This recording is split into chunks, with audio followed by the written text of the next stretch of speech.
Hi, I'm Jono, and if you're new here, I do pencil drawings. In this video, I want to teach you how to draw a nose. In the last couple of videos, I've done eyes and lips, and so here we are at the nose. Also, a huge thank you to Squarespace for sponsoring this video.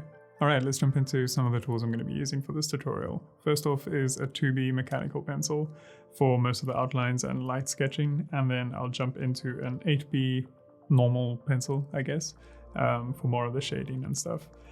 A little bit of cotton wool, my kneadable eraser, and maybe a Tombow Mono Zero eraser, I'm not sure, and also maybe a blending stump. We'll see how it goes, but I'll let you guys know if I'm using those tools. So yeah, let's jump into it.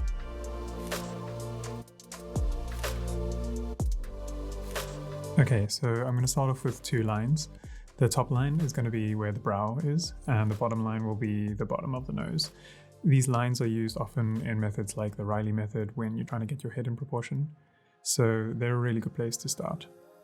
Next, I'm just going to get an idea of where I want the bridge of the nose to be. And next, I'll just draw the side indicator lines for the nose. These lines usually line up with the tear duct of the eye and the sides of the wings of the nose. Now I'm going to try and get an idea of the bottom plane of the nose. So this will be from where the tip of the nose goes down to the septum. This will include areas like the nostrils and the bottom edges of the wings of the nose. I'm just drawing some rough guidelines from the side plane of the nose going up to the bridge to also just give me this finished box shape, and this will be where the nose will lie, or the nose will sit within this shape. Next, I'll be establishing the ball of the nose. This is a really important part, and this is going to shape quite a lot of the anatomy of the nose as well. So in this case, it's quite a large ball. And this basically outlines your front plane of the nose. It gives you a bit of shape for how the bottom of the front of the nose will be, and you can use this kind of flow or rhythm to get the wings of your nose. And where these two wings kind of peak, you can draw lines going up, curving slightly inwards towards the bridge of the nose to get your front plane. Then following from the bridge of the nose, a nice curve outwards towards the brow will start to give you an idea of where your eye socket will sit. Next, I'm going to try and get a feeling for how the septum or how the front of the nose will flow into the septum. This also helps you guide the shape of the nostrils. So these all kind of interlace or interlink in quite a nice way. This is also helpful when you establish the shape of the nostrils. You can also then figure out how the wings of the nose will wrap around and attach to the face as well.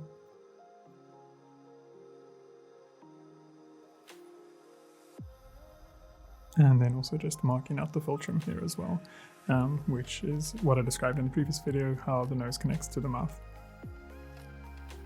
Moving up, we're just establishing the top part of the nostril. I don't know why I kind of use this use the wings of the nose interchangeably with nostrils, which isn't correct, but anyway, that's how I think of it. And then also I'm just going to mark out here, there's two like fleshy deposits on the ball of the nose. You can't see it on all people, but in this nose I'm going to try and draw it in a little bit, and they sit kind of squashed together like this. On the front of the nose, from the bridge going down, there's a piece of cartilage, and it's quite helpful to just kind of draw this anatomy in a little bit because it will affect how the light falls on it. All these planes are really subtle, but understanding a little bit of what's happening under the skin, I think, will help you just feel more comfortable with how you draw the rest of the nose. Okay, cool. I'm finished with most of the outlines now, so I'm going to grab my AP pencil and dive in and start doing some shading. I just want to get an idea of where my shadows are. So first I'm just going to block out areas that are in shadow.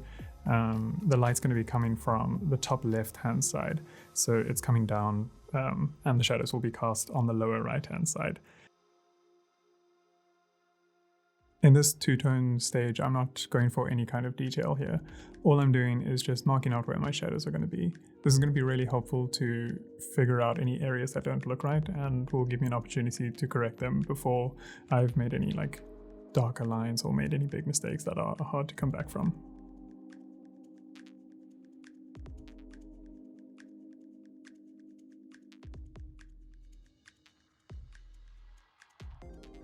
Okay, so I've done a pretty basic job of where I want my shadows to be, so I'm going to grab my 2B pencil here and start marking out where my midtones and highlights will be.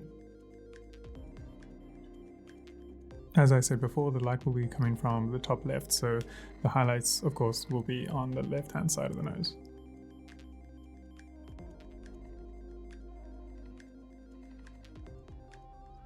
Okay, so now I'm starting to establish some more detail in the shadows. This is always a little bit tricky because there's constantly reflected light in the shadowed area, which kind of tricks you into thinking that it's a lot lighter, but these are still technically shadows and their values should still be a lot darker than your midtones.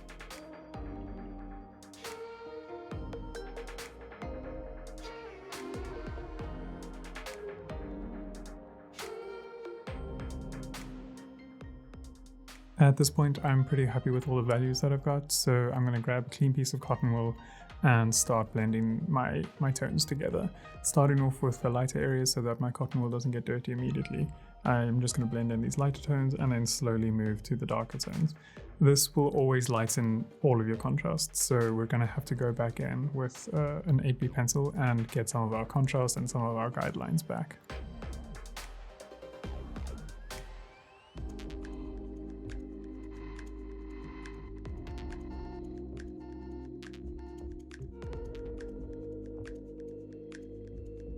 I've ground up some 8B graphite powder and I'm going to use that to get a little bit of a darker tone than I'm able to get with this pencil. So I'm using my cotton wool to apply these areas. I'm doing it very lightly and just kind of using one confident movement to get these tones.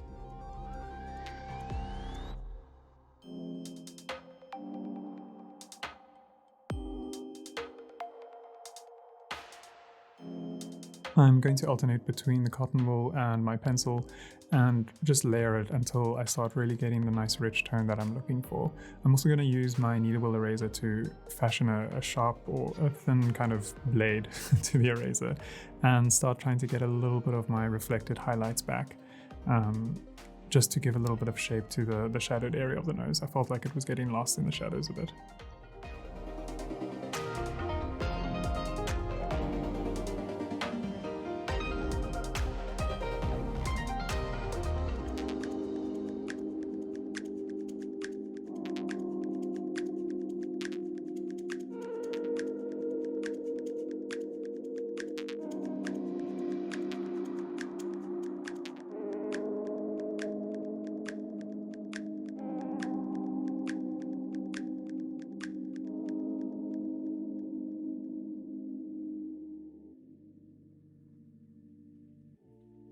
I think sometimes I rely a little bit too heavily on the kneadable eraser. I often use it to recover some midtones and shadows. Like in this case, the shadow went too far to the right. So I'm using the kneadable eraser to try and just bring it back and bring some of the highlights or midtones back here. But it always leaves a bit of a messy finish. So if you can avoid relying on this eraser, try not to. It's always better to try and get it right the first time around. But still, I think being able to use it and know that you have a bit of a backup is helpful.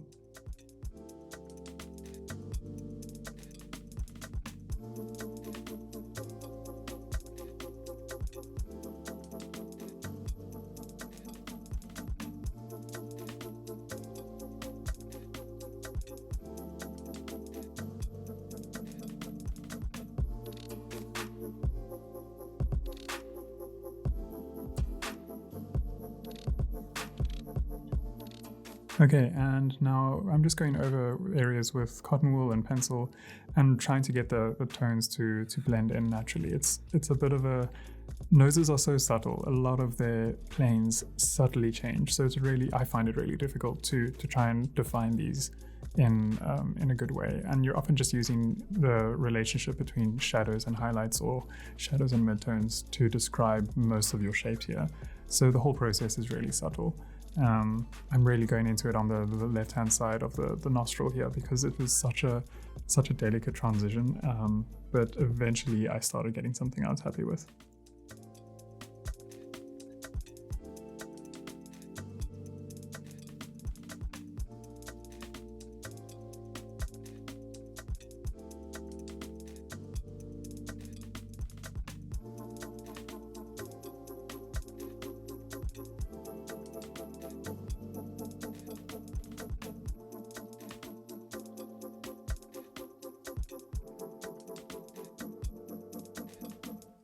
And this is pretty much done. I'm just going to go over some midtones to give the highlights a little bit more definition and give the eye sockets a bit more shadow.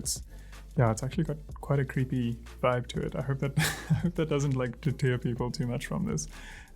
It's just a placeholder because I was too lazy to draw the eyes.